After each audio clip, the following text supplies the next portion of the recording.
As we look ahead, a team in their second Junior Grand Prix season. Renee, YUEN and Oliver Ma from Australia. And this team will skate to Wicked Game and running up that hill.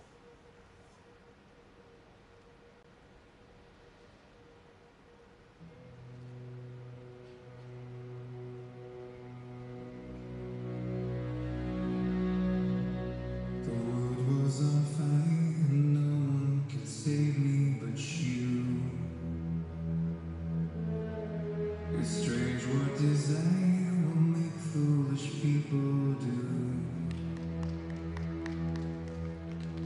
I've never dreamed that I'd meet somebody like you, and I've never dreamed that I'd be somebody like you. No, I don't wanna fall in love with you.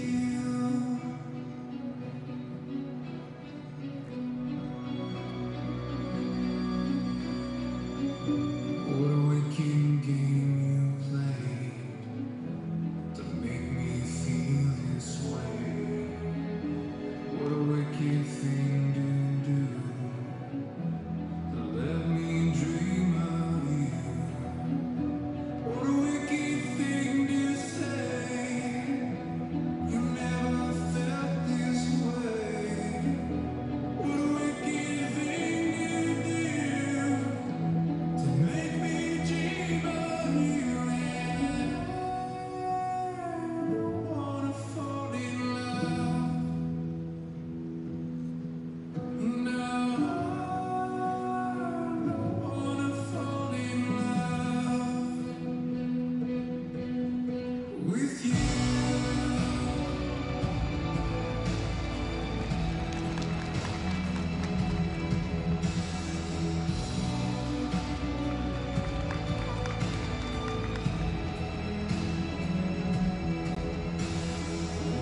Was on fire, no one could save me but you.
Renee, YUEN and Oliver Ma from Australia complete their free dance.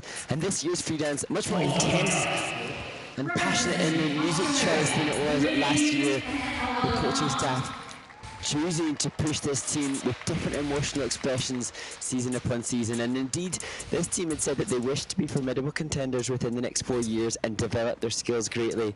And as the Australian flag is proudly waved in the audience, it's good to know that there's a plan and there's a desire to be increasingly competitively successful for Australian ice dance. And when you see a team like this, Mark, if you were coaching, or what would you suggest? What is the focus coming back from competitions like this?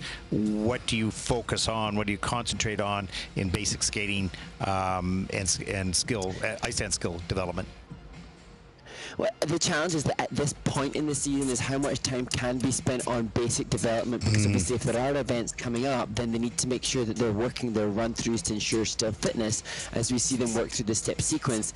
Ideally though, this team, great difficult entry into the curve, to the combination lift, good positioning. So in terms of levels with the lifts here, all good. They're up at, I assume as a check, yeah, level 4 for both. So then it becomes much more about creative execution, and so much more then about the fundamental way in which they hold their bodies as ice dancers. So here we see the twizzles, and these coming in at a level 3, so not too bad in terms of technical level, but the way in which they hold their bodies, the commitment to the alignment of their body, that will be so imperative as we look towards later groups where the posture will be better, the shoulder blades will be pulled back more, the headline elevated, the extensions of the free leg more committed. So it's not what they're doing but how they're doing it.